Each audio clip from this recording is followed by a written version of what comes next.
આજે ફાઇનલી અમે ગામડે આવી જ ગયા. જય શ્રી કૃષ્ણ.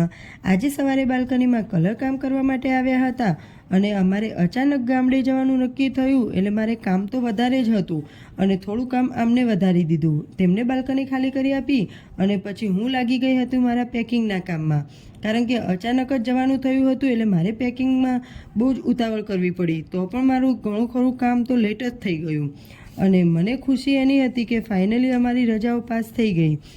રાત્રે અમારે ટ્રાફિક નડ્યું હતું, એટલે બસ પણ બહુ લેટ આવી હતી અને સવારે પહોંચવામાં પણ અમારે બહુ લેટ થઈ ગયું.